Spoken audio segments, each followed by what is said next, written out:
Crowley taught that in order for the new eon of Antichrist to be established, he had to initiate the world into homosexuality. Crowley began by implementing many of his homosexual sex magic rituals into a secret order called the OTO. The musical group White Stains named themselves after erotic homosexual poetry written by Aleister Crowley, which Crowley grossly entitled White Stains. They keep with us, then maybe we're going to have to start throwing bombs to make them stop. We're young, we're queer, we're gonna rule the world. We're young, we're queer, we're gonna rule the world. You're about to see startling evidence that Crowley had as much influence on the world with his sex revolution as he did with the drug revolution. Aleister Crowley knew that if he was to establish a new age of Antichrist, he would have to destroy God's design for family, consisting of men and women as husband and wife. Crowley therefore declared in his book Magic Without Tears that family was public enemy number one. Crowley, who was out to destroy the family, said this, quote, "Think what horrid images it evokes from the mind. Not only Victorian, wherever the family has been strong, it has always been an engine of tyranny. Curse them. They are always in the way. To the performance of this work, speaking of the New Age, the nearest obstacle and the most obvious is the family. Since the satanic revolution of the 1960s, there has been an incredible attack on the family as homosexual recruiting has increased dramatically. Crowley made it no secret that he was interested in popularizing homosexual deviancy and even child molestation. Crowley declared, "Let me seduce the boys of England. I shall fight openly for that which no living Englishman dare defend, even in secret, sodomy. And in truth, there seems no better way to avoid a contamination of women. Sodomy is an aristocratic virtue which our middle class had better imitate if they wish to be smart." Crowley's emphasis on homosexuality found their way into mainstream politics initially through homosexual organizer Harry Hay. This is highly significant because Harry Hay, who led the charge of the sodomy revolution in the 60s, was, like Leary, a disciple of Aleister Crowley's teachings. Project 10, which was based on the skewed statistic of sex researcher Alfred Kinsey, who claimed that 10% of the USA was gay, is still a program that is taught in public schools today as homosexuals seek to recruit among the young and impressionable. Project 10 seeks to get impressionable elementary students to explore possibly latent homosexual tendencies by lying to them and claiming that the basis of Kinsey's statistics that 10% of them are homosexuals and need to accept it. Incredibly, along with Harry Hay, the world's most renowned sex researcher Alfred Kinsey was also influenced by the works of Satanist Aleister Crowley.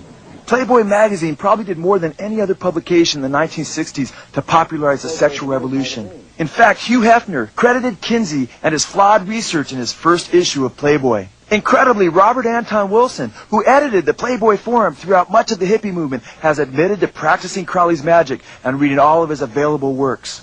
In the 1960s, homosexual youth was rallied to take to the streets. Not coincidentally, the founder of the modern homosexual movement, Crowley and Satanist Harry Hay, was dubbed the oldest hippie of the 1960s. Harry Hay, who was also a music teacher, knew how to influence and subvert the youth through music. Hay said that this language, speaking of music, had the power to communicate ideas, plans, and issues through the form of songs and dances under the noses of the authorities as a weapon. Music always had the power to inspire revolt and revolution. Hay declared to 2/3 of the world today, music is a language, a method of communicating, organizing, educating, mobilizing.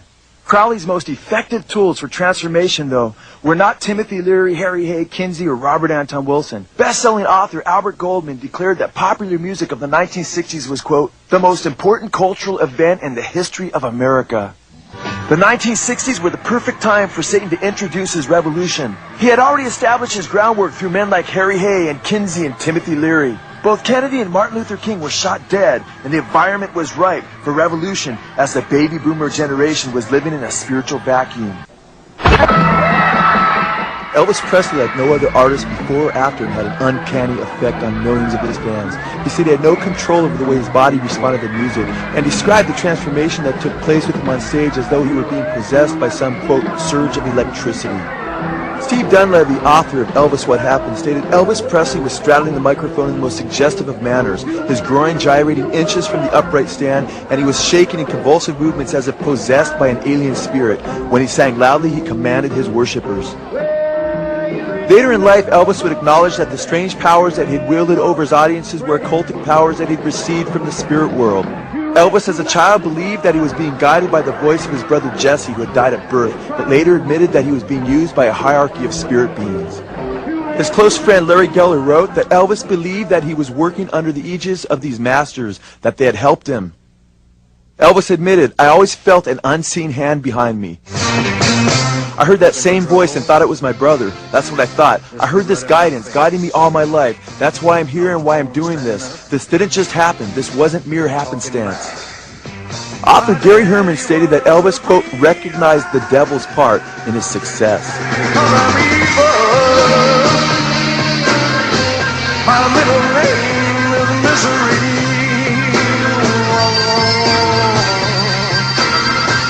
Well, I'm evil. Elvis's bodyguards, known as the Memphis Mafia, who lived with Elvis Presley for several years, witnessed firsthand his occultic powers and his influence over his millions of fans. Elvis's former bodyguards revealed that Elvis not only believed that he had occultic powers, but that he was a prophet and that they were his disciples. Red West declared he likes to be in control. He likes to be a God figure. For many years, with real seriousness, he called us his disciples.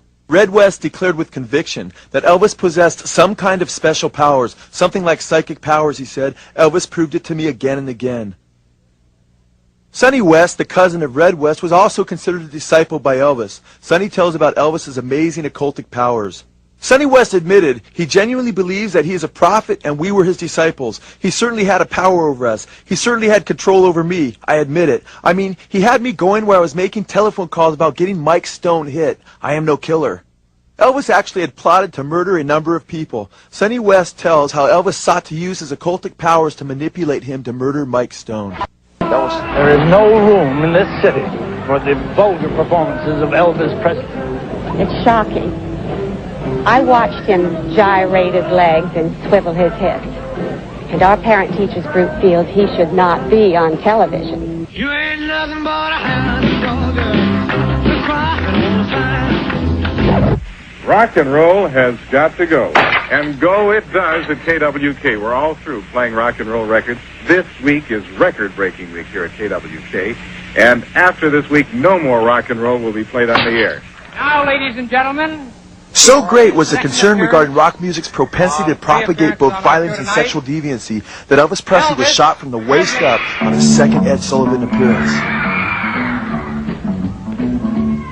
You know I can be found sitting home. In the 1960s, counterculture revolutionist Jerry Rubin, echoing Satanist Aleister Crowley's philosophy of do what thou wilt in his book Do It, said, We don't want to be responsible. We're irrational. We're irrational and crazy. Rubin, as a co-founder of the Yippie Revolution, in a chapter of his book on Elvis Presley and the subversive power of rock music, declared that rock music was the force that was being used to bring about the revolution. He declared the new left sprang from Elvis's gyrating pelvis, hard animal rock energy beat surged hot through us, the driving rhythm arousing repressed passions. He further stated, affluent culture by producing a car and a car radio for every middle-class home gave Elvis a base for recruiting, while a car radio in the front seat rocked young kids in the back seat were having sex to the hard rock beat. The back seat produced the sexual revolution, and the car radio was the medium for subversion. Why don't we do it in a row? And then all these kids are out here doing it in a row. And then you're singing all that stuff and saying, well, it's all Charlie's fault. Hey, man, I didn't write the songs. As early as 1956, a Christian minister by the name of Albert Carter warned in words that would later prove to be prophetic, quote, the effect of rock and roll on young people is to turn them into devil worshippers, to stimulate self-expression through sex, to provoke lawlessness, impair nervous stability, and destroy the sanctity of marriage. It is an evil influence on the youth of our family. Incredibly, this is exactly what has happened in our nation and throughout the world, as the diabolical forces that used Elvis Presley were unleashed to influence the entire planet. Satan continued to deceive the public, claiming in the 1960s that rock music was heralding peace on earth. It was only a matter of time, though, before the peace symbol was turned into the devil horns. Today, like never before, rock and rap artists are steeped in leading the youth of the world away from Jesus Christ and down the broad road to destruction. Today, many of the most popular themes in rock music are the promotion of witchcraft and the occult, Antichrist themes of blasphemy, alcoholism, drug addiction, sexual perversion, murder, rape, adultery, fornication, violence, hatred, bestiality, suicide, and death. While Elvis Presley's once shocking gyrating pelvis suddenly became acceptable. In the 1960s, the Rolling Stones had to change the sexually suggestive lyrics of Let's Spend the Night Together to Let's Spend Some Time Together.